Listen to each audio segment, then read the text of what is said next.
Here's the play. He leaves his feet. It looks like that he might have banged knees. And then when he starts to move, there's can hit the corner three. Was wide open and a very quick timeout being called. Williams to not force it. Inside, Lopez and a whistle and foul. One foul. Could have happened right in the here game. on this play. You see Middleton, Jordan Poole go grab it. Double bigs, as you see John Morant frustrated with his injury. These are some of the major playoff injuries over the past 2 months. And these represents the significance not only to their teams, but also the league. Over the past week, a trending topic surrounding the NBA has been a possible reduction in regular season games. Now, this has been a topic of discussion literally for the past decade, so it's not as if this is anything new.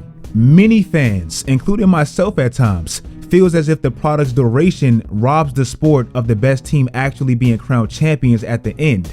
Obviously, the last 3 seasons have been heavily affected by the climate of the world. So to see how many relevant players are missing exactly how many games, I dug up the past 582 game COVID-free regular seasons. I took players who averaged at least 15 points per game and got the average of how many games they played during a season. In 2019, about 68. 2018, 64. 2017 and 16, about 70. In 2015, about 67.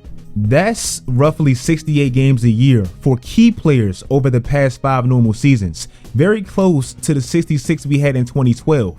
So with that being the case, and almost every playoffs riddled by key injuries, should the NBA actually reduce the games, or is this just way overblown? What changes should the NBA make to the regular season? Nothing. I believe this league is perfect the way it is. When Michael Jordan played, I don't believe hearing him complain. So why should we? I understand that people talk about risk of injury, but 82 games does give you a chance to heal from injuries. Also, 82 games gives you a chance to travel around the best country in the world, to see your friends and family. So 82 games, league is perfect. No need to change anything. For a video like this, I'm Kanye. Like, I don't have the answers. I'll just give my personal pros and cons and simply let you decide. A lot of casual hoop watchers complain that no one even watches basketball in October, so why don't they just start it on Christmas like they did in 2012? Well, I always believed that 2012 66 game season always sounded a lot better than it actually was. During that season, you would think we had a big leap in players actually playing, but truly we didn't. Like I said, over the past 5 normal seasons, key players averaged around 68 games a year. That's roughly 82% of the season. The lockout year, even with the reduction of games, key players played around 55 games, which is about 84% of the season. So even without the load management, the leap wasn't that significant. Also, we complain a lot about these frequent playoff injuries, as this does seem to be a common trend as of late. But even with that shorter, condensed season, the headlines were the exact same. Literally, that was the year D Rose ruined his prime.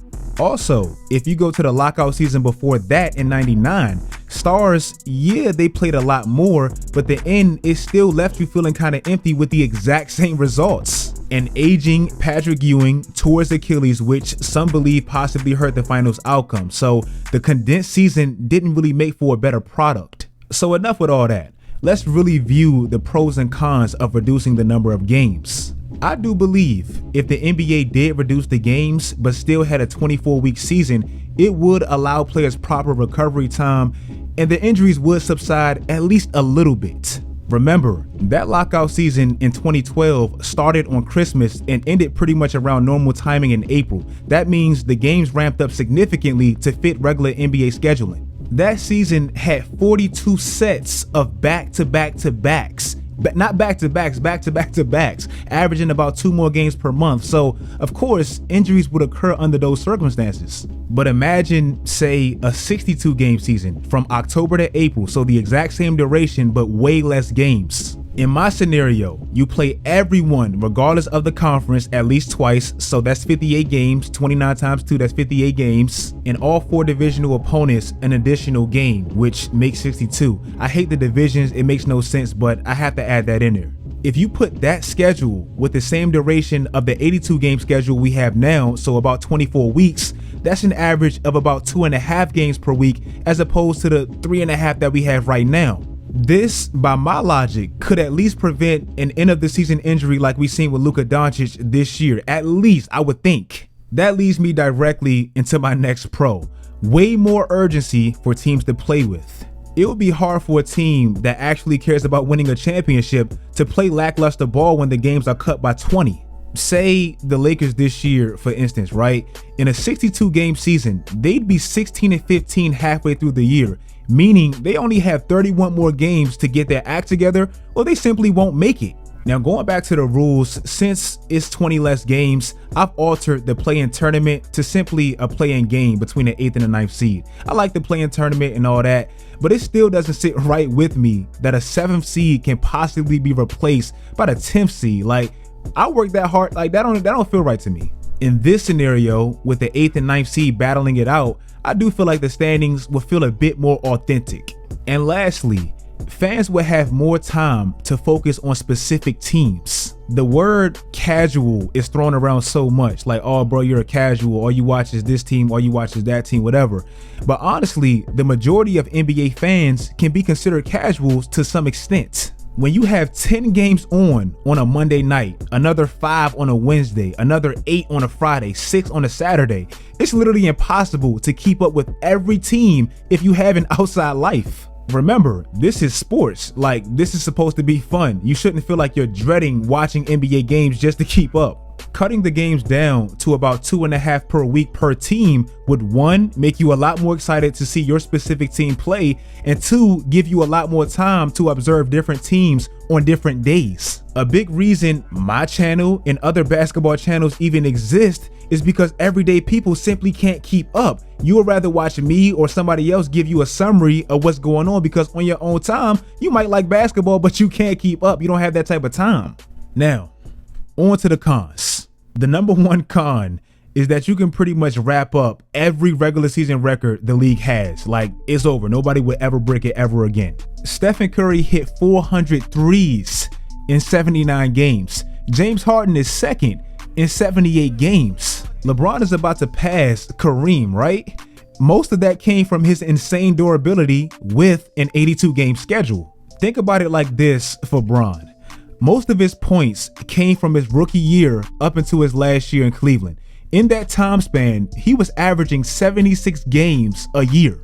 With his 27-point average, that put him just under 2,100 points a year. Times that by 15, that gave him the 31,000 points he left Cleveland with. Now imagine LeBron's career trajectory in the record books with my new schedule, right? He averaged about 93% of the season played in his first 15 years. So with a 62 game schedule, that's about 57 games. With his 27-point average with a 57 game per year pace over the course of 15 years, that's just under 1,600 points per year, putting him just under 24,000 points over the course of 15 years. So instead of going to the Lakers 8th all-time in total points, this man would have went 33rd if we had this schedule. So like I said, records, they would be done for. Also, a given, the league would generate a lot less money because there's a lot less of the product. This would obviously affect everybody, like to the owners, the GMs, the players. Players wouldn't just be leaving millions on the table because it's not that prevalent.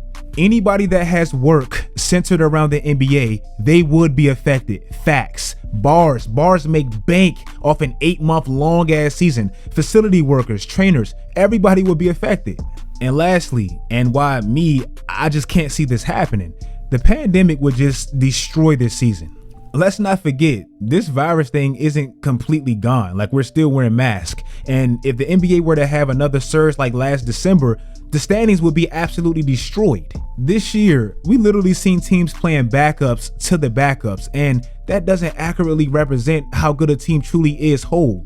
I know some diehard fans would say, bro, I love seeing new players. I love seeing new faces emerge, new opportunities and all that, and that's cool. But you have to think from a business side. If you really want to start losing viewership, start playing these games with G League players and undrafted players and see how much your views dip. So the games missed with just natural everyday basketball injuries on top of the virus games missed, that wouldn't even make this feasible.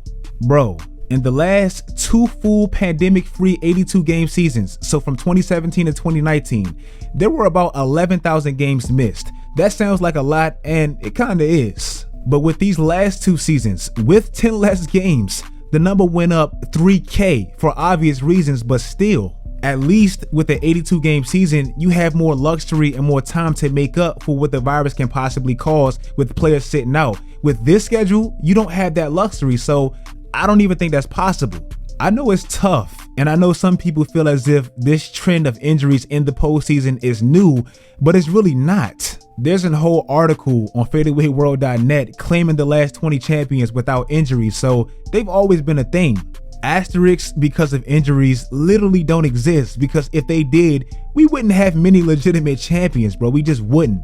If you guys like this video, and before you leave, let me know in the comment section right now. Go down in the comment section and let me know how you feel about this topic. I'm really interested. Sometimes I feel as if it's too long, pause, and sometimes I feel like it's just fine. So I have mixed emotions. Follow my social media sites, turn on post notifications, do all that great stuff, guys, and until next time, as always, stay tuned.